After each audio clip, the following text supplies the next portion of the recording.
आप सभी का स्वागत है हमारे आपके अपने YouTube channel physics with Vikas sir में।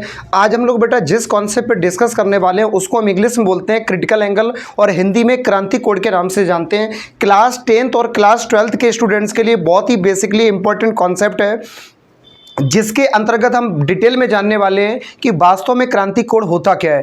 क्लास 10th के स्टूडेंट्स के लिए 2 नंबर की कॉन्सेप्ट और क्लास 12th के स्टूडेंट्स के लिए 1 नंबर की कॉन्सेप्ट है। अगर हम सरल भाषा में बात करें कि क्रांति कोण क्या है, तो बेटा इस घटनाक्रम के लिए सबसे कंपलसरी पॉइंट है कि प्रकाश डेंसर मीडियम से रेयरर मीडियम में जाना चाहिए, यानी प्रकाश सघन माध्यम से विरल माध्यम में जा रहा हो। इस घटनाक्रम की बेसिक शर्त यह है कि आपतन कोण इतना बड़ा होना चाहिए कि अपवर्तन कोण 90 डिग्री हो जाए। आपने ये 2 शर्तें पढ़ी होंगी, पहले ध्यान से सुनिए।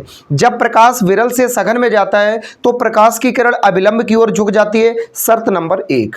इसके बाद दूसरी शर्त है, जब प्रकाश सघन से विरल में जाता है तो प्रकाश की किरण अभिलंब से दूर हट जाती है। यहां पर हमें दूसरी शर्त याद रखनी है, क्योंकि इसमें हमारी प्रकाश की किरण सघन से कहां जाएगी, विरल में जाएगी। चलिए इसी कॉन्सेप्ट को फॉलो करते हुए हम स्ट्रेटजी को आगे बढ़ाते हैं। सबसे पहले बेटा यहां पे एक हम प्रकाश की किरण लेके आते हैं। ऊपर हमने सघन माध्यम बनाया, नीचे विरल बनाया। सघन के रूप में हमने जल ले लिया, नीचे हमने वायु को ले लिया। यहां पे कोई प्रकाश की किरण इस हिसाब से आती है, ये किरण आ रही है तो बेटा इसको हम इंसिडेंट रे बोलेंगे। ये किरण आ तो रही है लेकिन यहां से बदल रहा है माध्यम, जाना तो बेचारी सीधा चाहती है, लेकिन सभी को पता है जब माध्यम चेंज हो रहा होता है तो उस समय अभिलंब तय करता है प्रकाश की किरण कहां जाएगी, और अभिलंब किसी भी पॉइंट पर परपेंडिकुलर 90 डिग्री के एंगल पर डालते हैं। अभिलंब को इंग्लिश में बेटा नॉर्मल बोलते हैं, इसलिए हमने प्रदर्शित कर दिया एन से। बेचारी प्रकाश की किरण आ ऐसे रही थी और जाना ऐसे चाहती थी, लेकिन क्रांतिक कोण की घटना में होता है कि ये वाला कोण इतना बड़ा होगा, इतना बड़ा होगा, इतना बड़ा होगा कि ये भटकने वाली किरण बेचारी बड़बड़ा के इधर चली जाएगी। ये घटनाक्रम होगा।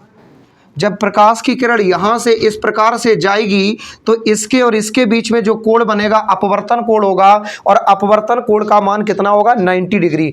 ये वाला कोण जो हमारा आपतन कोण होता है वो आपतन कोण इतना ज्यादा होगा कि आई हमारा किसके बराबर हो जाएगा बेटा, क्रांतिक कोण सी के, यानी कोण आई हमारा किसके बराबर कहलाएगा, सी के। यानी इस घटनाक्रम के में आई को हम सी के बराबर मानते हैं। फिर से सुनो, इसकी बेसिकली आप परिभाषा लिख सकते हो, सघन माध्यम में बना वह आपतन कोण जिसके लिए विरल माध्यम में अपवर्तन कोण 90 डिग्री होता है, इसे क्रांतिक कोण कहते हैं। फिर से सुन लो, सघन माध्यम में बना वह आपतन कोण जिसके लिए विरल माध्यम में अपवर्तन कोण 90 डिग्री होता है, उसे हम बेटा क्या कहते हैं, क्रांतिक कोण, और कैपिटल सी से प्रदर्शित करते हैं।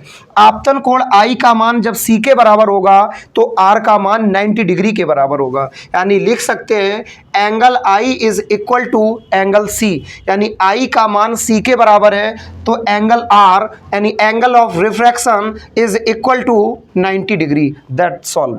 अगर आप बेटा इस कॉन्सेप्ट को इतना याद रखते हो, इस चित्र को बनाने के साथ इतनी स्ट्रेटजी को लिख देते हो, तो आपकी कॉन्सेप्ट कंप्लीट हो जाएगी।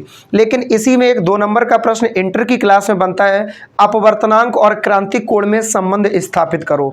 संबंध स्थापित करते हैं नेक्स्ट वीडियो में, लेकिन इस कॉन्सेप्ट को याद रखना। इसमें एंगल आई, ये एक शर्त है, आई सी के बराबर होगा, तो दूसरी प्राइमरी कंडीशन है एंगल आर 90 डिग्री के बराबर होगा। लेकिन बेसिक फॉर्मेट याद रखना, जो लाइट रे है वो डेंसर मीडियम से रेयरर मीडियम में जानी चाहिए, सघन माध्यम से विरल माध्यम में जानी चाहिए। चलिए बेटा मिलते हैं नेक्स्ट वीडियो में। चैनल को सब्सक्राइब करना ना भूले, स्क्रीनशॉट ले लीजिए।